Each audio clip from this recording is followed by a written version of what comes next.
Penn State just did the shocking thing and fired James Franklin. UCLA should do the even more shocking thing and entertain James Franklin as their next head coach.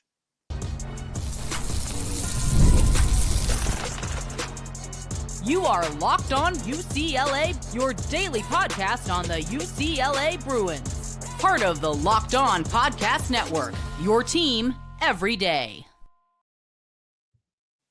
Welcome, everybody, to this edition of the Locked On UCLA podcast. I'm your host, Zach Anderson-Yoxsimer, joined by Zach Seyko today. He's got everything about Penn State from our Locked On network. He's had a busy weekend, but he made some time today to talk about James Franklin and what's going on over there at Penn State. Meanwhile, this episode is brought to you by Mazda. Like our players, we sweat every detail because when you make every move count, pulling off the unexpected is only the beginning. Stay tuned for later for highlights in this week's Moving the Game Forward. Mazda, move and be moved. And boy, did Penn State make a move by firing James Franklin. What we're talking about this entire show, Everydayers, is one, what's the backstory? Penn State watching James Franklin walk to UCLA. What are his strengths and weaknesses? And is it likely? Zach, hit me with it. This is probably the craziest 2-week turnaround in a long time in college football. It absolutely is. I mean, to see Penn State go from number 2 in the country, leading Oregon, mind you, they were leading Oregon in overtime, to firing James Franklin just a few weeks later.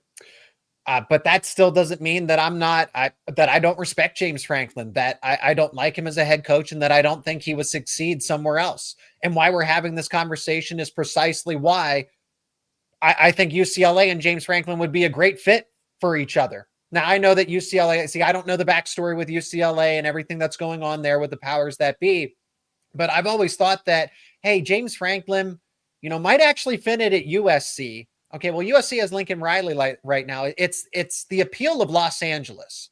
I think James Franklin, with the right amount of resources from a Los Angeles area job, so it's not USC, UCLA would be the next best thing if the program's interested in that. But here's the thing. I know that Tim Skipper, that Jerry Neuheisel are doing a heck of a job and might be coaching their way into something where they're going to be rewarded by somebody, whether that's UCLA or not. But it would not be wrong for the Bruins to pivot and go with somebody that's absolutely established and say, like, hey, we know we beat you, but why don't we team up and join forces with one another? So Penn State believes that, and it wasn't that James. Here's the thing with the James Franklin firing from Penn State is that you got your answer, that this guy here at Penn State, it wasn't just about James Franklin. It's about the relationship that James Franklin and Penn State had together, that we together are not going to reach the promised land. We are not going to get national titles together. Okay. The fan base had turned ravenous. They did not like James Franklin anymore. They had become exhausted. You could tell with the way that Franklin was handling these past 3 games was that he had been exhausted. He had been tired of it, because I never thought that we would see a moment where James Franklin would be fired by Penn State. He had it made, but the fans made it very uncomfortable for him. I got to imagine the boosters, the people that really support Penn State, had grown exhausted too. So everybody together just kind of said, you know what, it's time to split. This relationship had run its course, but that does not mean that Franklin, with a reset himself, wouldn't be able to succeed. I think he would at a place like UCLA. The thing is, you brought the points I wanted to bring up. He looks exhausted. He's just been kind of booed off the field. Does he need that 1-year reset? Does he need to go into a studio, name the network, maybe Locked On, and come in and be like the guy on a studio show for a year, breathe, and watch one of the other jobs come open? We've seen, I don't know what the record is, but the amount of in-season firings for power conference jobs has to be at like an all-time high. I don't think I've seen it this high. Maybe I'm just oblivious, but UCLA, it seemed like, was a quick trigger. Then you had Virginia Tech, and the list goes on, and there's only going to be more. It seems like a perfect offseason for him to go elsewhere and pivot, but UCLA is prime in a spot where they're willing to give the resources up. It's just, do they want to go to a coach who was always little brother to Ohio State, if you will? UCLA, we're tired of being little brother to USC. I don't even want to view it as that. That's just like barfing out of my mouth. It's saying true, those though. words. But it's like, true. Do you want a coach who is just little brother to lead your program when you're trying to beat down big brother in football wise in that crosstown rivalry? And does he need that year off to rejuvenate himself, kind of like what Dan Mullen's done? I said that myself. I've speculated that. I don't even know that James Franklin just dives headfirst into a head coaching job. He has the right to refusal because it's not like he's not going to be taken care of. He's getting a buyout, whether that's in increments over the next 5 years. He's still getting a lump sum of money to do nothing. We've seen Ed Orgeron just kind of take a break and say, even though he was successful and on the top of the world at LSU, and I know they split, they parted ways for different reasons, but James Franklin is at least trending in a significantly wrong direction right now, personally. His family was at the game. They kind of knew what the writing on the wall was, that this was coming to an end really quickly. And after the Northwestern game, it absolutely solidified it. I mean, I go back and it's like hindsight is 2020 always, but it would have been justified after UCLA. I could have seen an argument for it after the Oregon game to let go of James Franklin, but I think Penn State had really said, all right, one more opportunity. They tried, and just James Franklin just could not pull himself together to will this team out of the funk because he couldn't even do it himself personally. So I agree with you that both these things can be true because timing is everything. Does UCLA and James Franklin make a ton of sense? Yes. But does it make sense right now going into 2026? Maybe not, because Franklin, I think is overdue for some quality time spent with his family. It's just it just hasn't looked good for Franklin in these, especially over the past month. And here's the thing, though. The thing about these in-season firings, he has all this time to recharge and then get bored at home. He has a bunch of time, go buy a new house with all that extra chunk of change that's come for him to do nothing and do so. The funny thing is, UCLA, they're going to have the UC Regents meeting. I think it's coming up pretty soon. Bob Myers is both a UC Regent and he's on this UCLA coach searching committee where they're trying to pony up. They want to give the money. And I don't know if you can give say we're to throw out 10 million. I don't know what the number is. If they throw 10 million out there, you can't just give that to Tim Skipper. He's earned a right to get that job. We can discuss that a little more. But you can go give $10 million to James Franklin. And with this amount of time, it's October. He could have 2 months off and have enough time to recharge. Because how much of this had to do with Drew Aller getting hurt? Because if they lose Drew Aller, you think Penn State's going to lose a lot of football games with Grunkmeyer quarterback? Or what's the scoop there? I mean, they weren't winning the games that they should have with Drew Aller. Drew Aller played all but 3 minutes of that Northwestern game. He played for the entirety of the UCLA game, right? And they weren't winning those games. And we're not talking about, look, this is a completely different conversation if Penn State has a gauntlet of a schedule or a gauntlet of a stretch where it's Oregon, Indiana, and Ohio State back-to-back. It was not. It was Oregon, UCLA, who had a coaching staff 5 days on the job and a game plan put together in 48 hours. I don't care about the travel. Oregon flew over into the whiteout and won that game. You should be able to fly across the country and defeat a team that seems like it's there just for fun. Okay. They're just there to have fun and mess stuff up. And then you lose to Northwestern, where Northwestern doesn't really have much of an identity, that they're at the bottom of the Big Ten. So Penn State right now, assess the situation. I still think they're a really talented team as it is. But James Franklin just wasn't in it. And like I said, the relationship had really run its course at that point in time. But Penn State's still a talented team this year. And with a change of direction, might be able to win some games that I'm not alluding to Ohio State and Indiana, but I think it's reasonable to believe that they should win every other game on the schedule remaining except Ohio State and Indiana. And that's the thing. We'll see how the new Penn State interim regime takes over after James Franklin. Meanwhile, the Bruins, this is a guy you want to test the waters with. But what are the strengths? We talk about he can't win the big game, but why? What are those weaknesses? We're going to talk about that next with Zach Seyko talking everything Penn State, former football coach James Franklin, maybe to UCLA.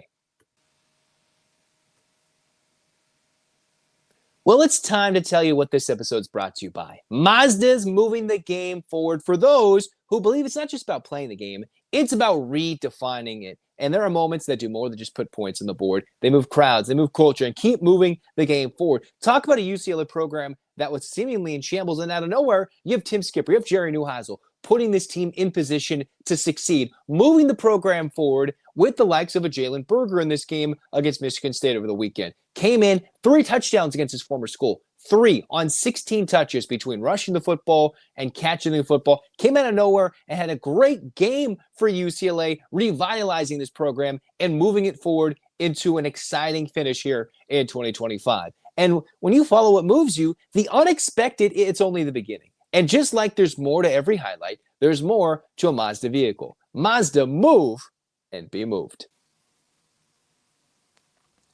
Cruising on here, we're talking strengths and weaknesses of James Franklin. Well, everybody dissects his weaknesses, but Zach Seyko, what are his weaknesses? Why could he not win the big game? Why is he fired now, 2 weeks after the whiteout, where they had Oregon almost beat, and now back-to-back embarrassing losses to UCLA and now Northwestern at home? What are those weaknesses verbatim from you?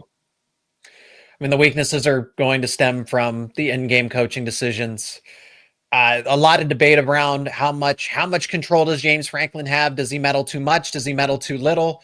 I don't think we have a clear-cut answer on that, because there are some interesting parallels, at least from the Northwestern game, to when Mike Yurcich was the head coach and the offensive coordinator. And was James Franklin having a little more influence and saying, hey, this is how I want you to run your offense. This is how, for both Kotelnicki and Yurcich. So if that's the case, then James Franklin is just not your X's and O's guy.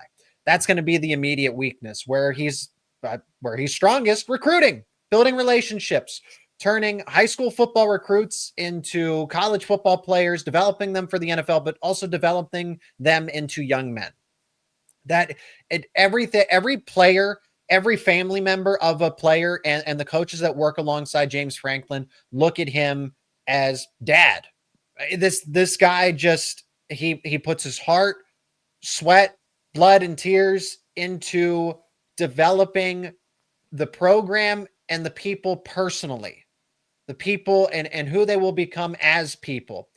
So there's that. If you're looking for that family connection, if you're looking for that camaraderie, that unity, you are going to get that from Franklin. You will not find a former player that's just ready to dunk on James Franklin and say, I didn't like. No, it is 99.9% of people that have played under James Franklin, worked for James Franklin at Penn State, that have very kind things to say about him.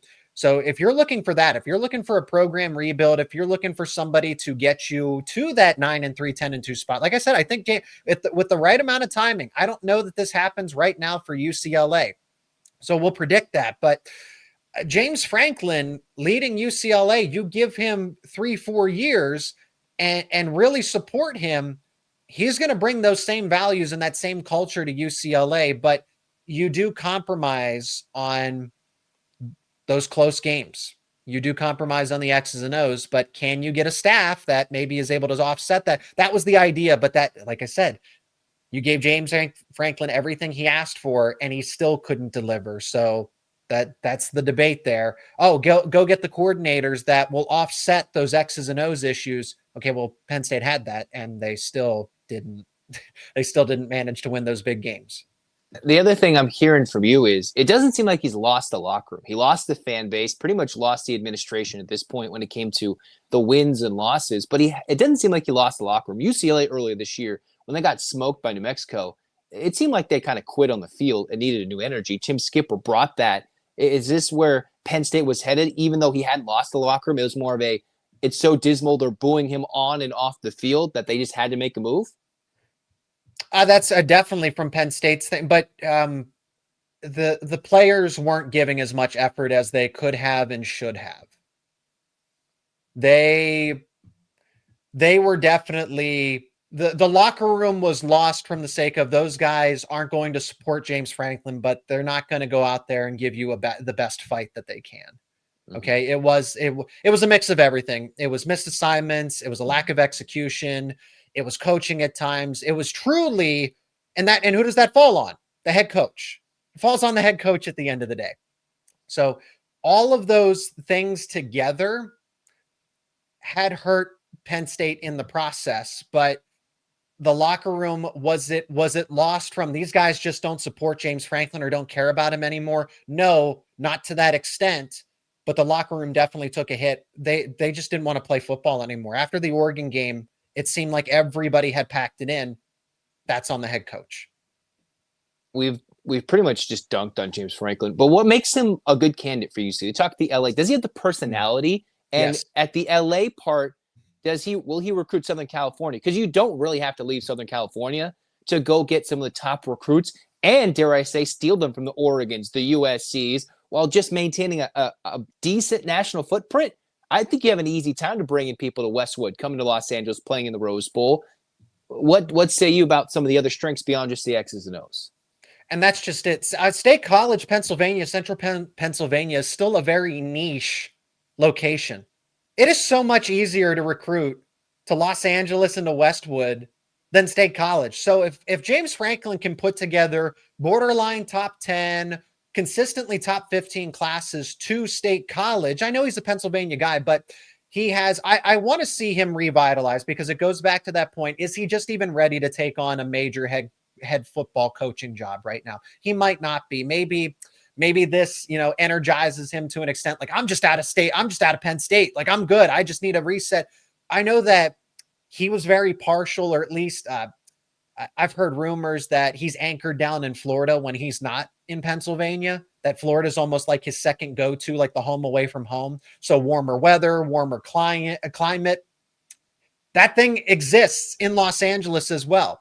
And California is a massive state. So there are plenty of recruits to go around for any of it. You would steal some from the likes of Oregon, from USC as well, but there's just still so much talent that I think is going to overflow to USC, to Oregon, to Washington, because UCLA is not as much of a rival as they should be to those Western programs. With that being said, you get somebody like James Franklin in there to dominate the state. He's going to bring all of those. He's going to bring all of those tenets to UCLA. Dominate the state. The best in California stay in California. There's a lot of good players. Look, I like Darius Dixon a ton, so this isn't a jab at him or anything. But is there really a reason for him at modern day to be over at Penn State when he was? I don't know how familiar you are with Darius Dixon, but he's a high-end 4-star that's at Penn State right now. If James Franklin were to get the job at UCLA, Dixon would easily transfer over to UCLA and be a starter right out of the gate for them as a second-year player in theory. So, and then the big thing is you have the modern days, you have the Boscos, the Trinity League's coming a little more evened out this year. I've seen in high school football, but there's so much SoCal high school football talent that you can even go to the public schools, go to the Catholic schools, you can go the Trinity League, mix in all those. You don't have to go far. Every single one of those. The Bryce Young's leaving. DJU, when he was at one time a top-tier recruit, they all went to the Clemsons, the Alabamas. They're leaving the West Coast, where you can understand if they go to Washington, Oregon, USC, UCLA, all right? You can go to any of those four. I think that's fair. But they're leaving the SEC. And I think what the West Coast is realizing, get in the Big Ten, make a lot of money, showcase the NIL, and now the rev share opportunities, and stay home. We can pack out these places.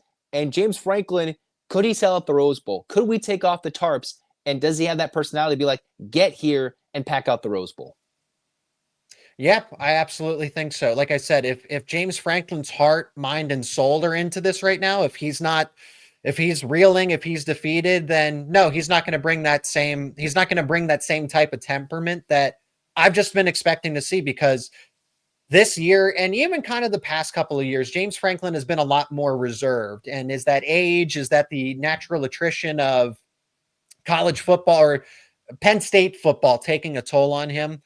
That's where the debate is. Who's kind of responsible for the downfall of James Franklin? Is it all James Franklin, or is there some elements of it comes with the territory of being Penn State's head football coach? But if he just needs a short reset where I just need to take the rest of this season off and then I'm back, I'm ready to go. UCLA, I think that would be a home run hire for them if he's into it, if he's invested. And I would like to, I'm rooting for him. I would like to see him succeed at UCLA, and it would keep him in the Big Ten. I think he belongs in the Big Ten or the SEC when all things are going for him. Just again, the relationship had run its course at Penn State. Final question before we move to the next segment. Do you think he's a coach that we've started to see basketball and in football that just hates the rev share, that hates the NIL part of it, the transfer portal? I believe Penn State, they lost their backup quarterback when they're heading to the playoff, when the transfer portal opened before they shifted the window, right? If I'm not mistaken. And he did encourage the guy, what was it, Bo Perbula, who left in the middle of a playoff run for a team that if, Drew Aller got hurt, that would have been pretty bad if things weren't going there. It didn't end up happening at that time. Is he kind of tired of the state of college football right now when coaches in both basketball and football are retiring with the transfer portal and recruiting the way it is. Like I said, James Franklin's not hurting for money. This buyout sets him up. This is probably going to be paid out over the next 4, 5, 6 years. So he will be paid as a head coach. And I don't know what happens to the buyout if he immediately takes another head coaching job. So again, we're going to answer that question, but it is exhausting. And in regard to Bo Prabula, they encouraged him. James Franklin encouraged him because it's, hey, at the end of the day, we have Drew Aller coming back. You don't deserve to sit the bench for another season. You can go start at another Big Ten school or an SEC school. And Bo Prabula is doing much better than anticipated on the national landscape. I don't think a lot of people expected Prabula to be as good as he is, but Penn State recognized that. And James Franklin said, we would rather take a hit potentially in a playoff run than set you up for less success by having you do. So he did what was best for the player in that given moment. And that's just kind of the person that James Franklin is. Someone sitting here listening to this or watching this and saying, I don't want that because he's not doing what's best for the team. Well, it's kind of to each their own at that point. Well, we've stopped caring a lot about the kid in the program. We stopped caring about schools when college football transitioned the way it is. If we wanted to make it for real, we would have more of a traditional mindset where we're not going to transfer 30 times while still giving these kids an opportunity to make money instead of just transferring every 5 seconds willy-nilly, and all of a sudden, next thing you know, they're transferring in the middle of a playoff run. I like the new window where at least there will be only 4 teams having to deal with that nonsense in terms of the transfer window, but that's a whole nother debate. We will discuss, though, in this continued debate, will James Franklin potentially flirt, continue, negotiate, look at UCLA? Is it likely he ends up in Westwood? We'll talk about that next. Well, the NFL season is here, and FanDuel is an offer you don't want to miss. Well, the college football Saturdays are just as exciting because right now, if you're a new customer, you can bet just $5 and get $300 in bonus bets if you win. Again, that's right. Pick a bet, put down $5, and if it hits, you'll unlock $300 in bonus bets to use across the app. The easy money these last couple of weeks would have been UCLA's kind of a bit underdog these last 2 weeks, namely to Penn State, and more than a touchdown underdog to Michigan State on the road. The Bruins just blew that out of the water. Now, trending this week, we'll see where the final line ends up. But if you look at FanDuel, UCLA, a favorite against Maryland. You want to check that out because the Bruins are trending in the right direction. If you're a new customer, you can go win $300 with just a $5 bet as a new customer. So what are you waiting for? Visit FanDuel.com to download the FanDuel app today and get started. Most people can't name all their financial accounts and even what they're worth, whether they're 401ks, properties, investments. I don't even have the full picture. And, for me, you can end up leaving money on the table like I may have done. And that's why there's Monarch Money.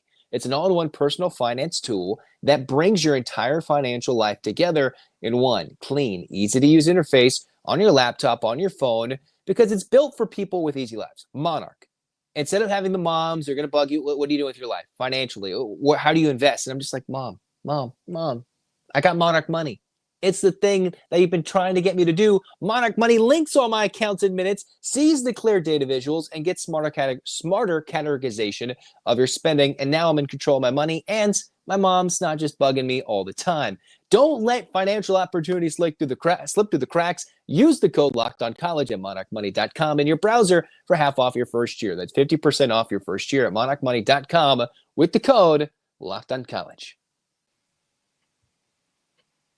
James Franklin currently has the best job coveted by everybody outside of a backup quarterback at the NFL spot. That is fired head football coach. So Zach Seyko, I'm Zach Anderson-Yoxsimer. We're still discussing the James Franklin potential to UCLA. Now, finally, the part where you're all wondering, is it likely? Does a man who's getting paid, close to $50 million, Seyko? Is that right? Close to $50 million to sit and do nothing?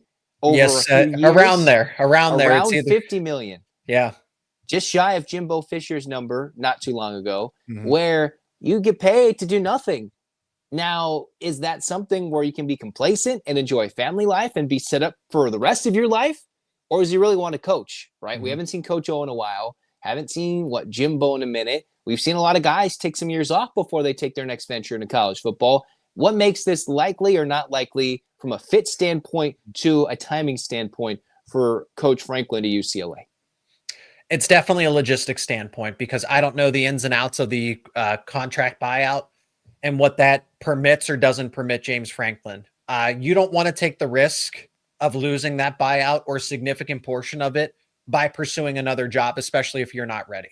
So that is the thing that leads me to believe that James Franklin very well might take a year off, because why jeopardize 50 million plus that you're guaranteed for taking a job where you might just not have it these next 2 to 3 years. Okay. As much all the positives I say about James Franklin, it's true. But what we've also agreed on here is timing is everything. If his heart's not in it, if his mind's not in it, don't rush it. Don't risk it, especially packing up everything that you've known for a decade plus in Pennsylvania to fly all the way cross country to California where you don't have any previous history. Okay. So while I say and assume that, yeah, Los Angeles is a great fit for Franklin and his family, it's not a guarantee that it is going to be a slam dunk hire, even though I'm led to believe it is. So from the logistics, from not giving up that $50 million, give or take, if the agreement between Penn State and James Franklin is that he can't coach in the next year or two,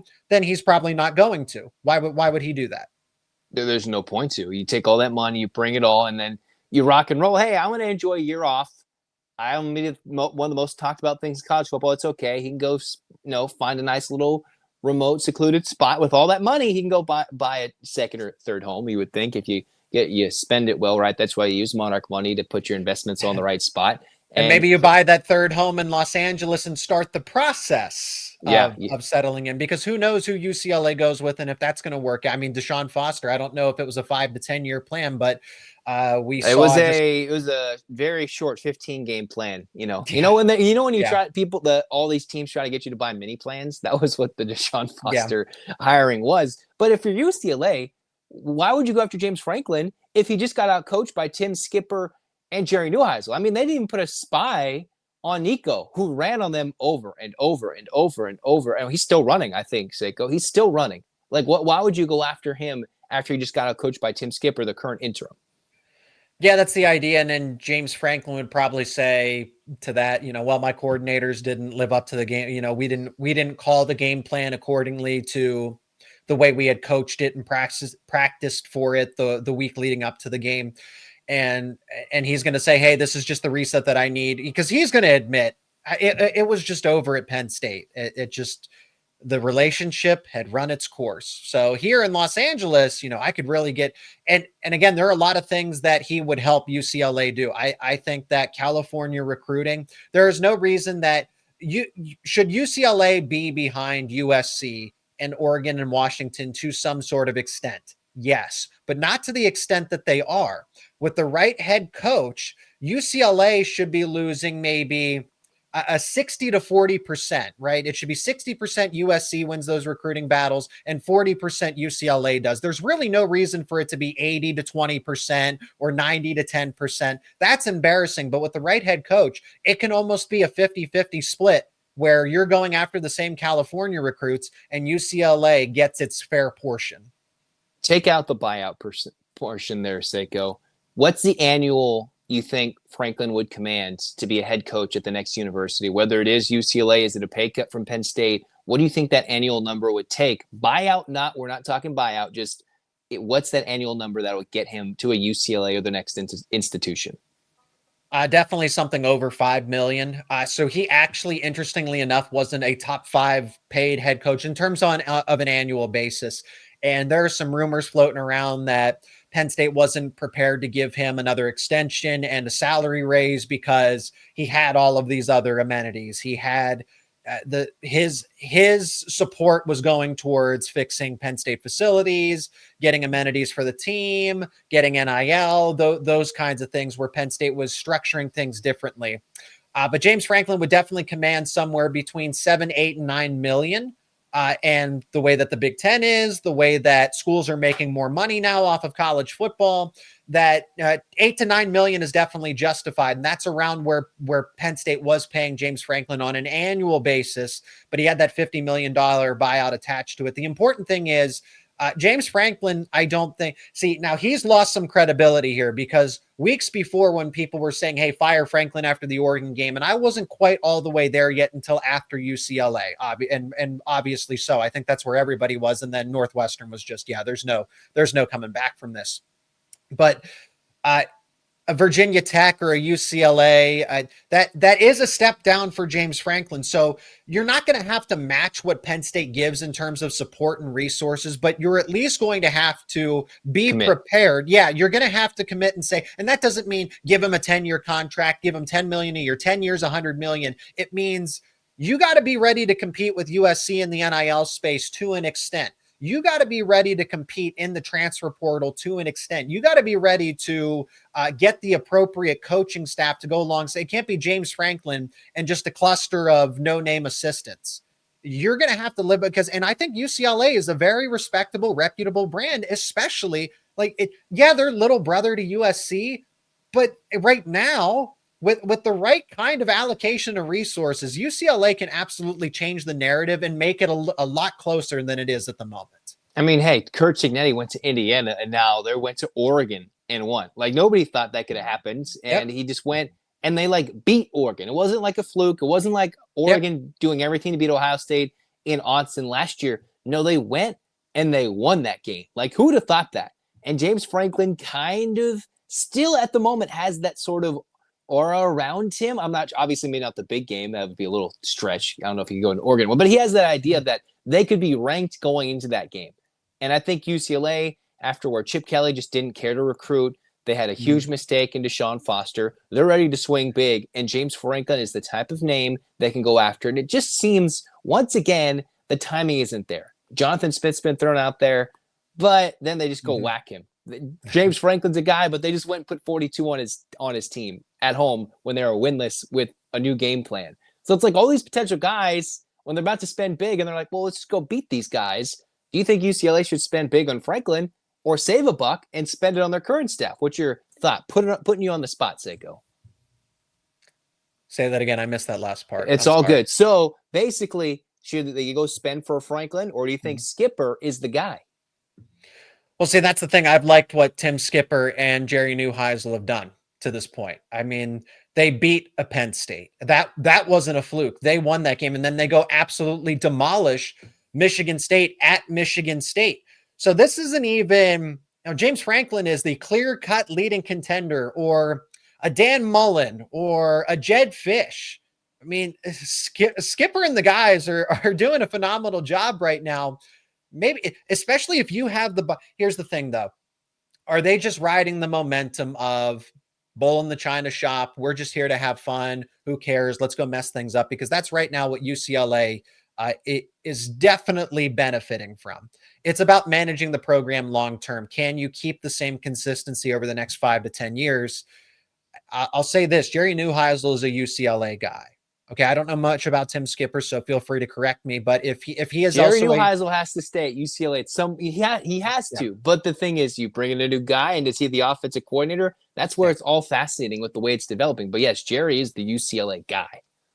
Right, and that's kind of what Deshaun Foster was supposed to be. You took that. See, that's the thing. You took that risk with Deshaun Foster, being he's a UCLA guy. Let's take a risk on him that he can outperform our expectations, and that did not happen. So I like Tim Skipper, and I like Jerry Neuheisel. I think you have to find a way to keep Jerry Neuheisel at all costs and make him some sort of influential. But is he really, now that he's kind of proven himself, is he going to take anything short of an offensive coordinator spot with UCLA? And if you bring in James Franklin, he's going to want his own guy. As much as he might respect Jerry Neuheisel, I don't know that, oh yeah, I'll just keep him as my offensive coordinator. So there's a lot of things that you have to consider. But if I'm UCLA, I personally do not keep Tim Skipper. I find a way to see if you can get the best of both worlds, get James Franklin or a Dan Mullen or a Jed Fish to consider coming here, being the head coach, and taking on Jerry Neuheisel to be your offensive coordinator. If you can kind of marry the best of both worlds right now, that's UCLA's best outlook. But to say that these guys are going to keep UCLA humming along for the next 5 to 10 years is probably unlikely, because it's not about how do you coach on Saturdays. It's how do you manage the program 365. And I have a lot of question marks about that right now. Well, it's a lot easier to manage it than Deshaun Foster and the way UCLA program from top to bottom is. I know there's a lot of storylines from the LA Times coming out about the way the athletic department, the AD came and approached him in the press box. It's a whole cluster of nonsense right now. You can insert any other phrase you want to put there, but it's really not the best. And as UCLA putting themselves in the best foot forward with the James Franklin, my stamp of approval says not right now, not the timing. And I think we're on the same boat there, Seyko. Yeah, from all points of view of this, if UCLA would reconsider in 2 to 3 years, maybe. Again, who knows? Maybe this job's open in 2 to 3 years. But I think James Franklin for himself, whether that's a Virginia Tech or a UCLA or a North Carolina, if that opens up, or even a Florida and LSU, if they happen to move on from their head coaches, Oklahoma State, no, I don't think that's not a good fit there. It's what, not the shirtless shirt waving doesn't bring people to Stillwater? It doesn't bring James Franklin and Stillwater would not be the best fit. So I He's will a side man. with He's not 40. He's not 40 anymore. The Penn State took those years from James Franklin, and James Franklin gave Penn State everything he had. But like I said, it wasn't enough to get them to the promised land. I think he can rebuild a lot of programs, and I'm rooting for James Franklin. I think he's a phenomenal coach. I liked him despite some of, he's rough around the edges sometimes, but I do think James Franklin can succeed in due time. Maybe not tomorrow, but the next day down the road. Absolutely. I hope for the sake of college football that James Franklin just does not ride off into the sunset. And this is the last we hear from him. All right. There you have it from Zach Seyko of Locked On Nittany Lions. He's got everything. That is this crazy Penn State situation. A couple weeks ago, we were thinking Penn State blowout. Now we want to steal your head coach or former head coach, or actually our interim's better than the former head coach. I don't know what's going on. College football is nuts. There's Zach Seyko. Thanks for coming on the show. I'm Zach Anderson-Yoxsimer saying like, comment, subscribe, download. Thanks for your support. Thank you for listening and watching every dayers. This has been Locked On UCLA. Both Zachs saying go Bruins. Maybe not go Bruins, but, go Bruins. Thanks for tuning in.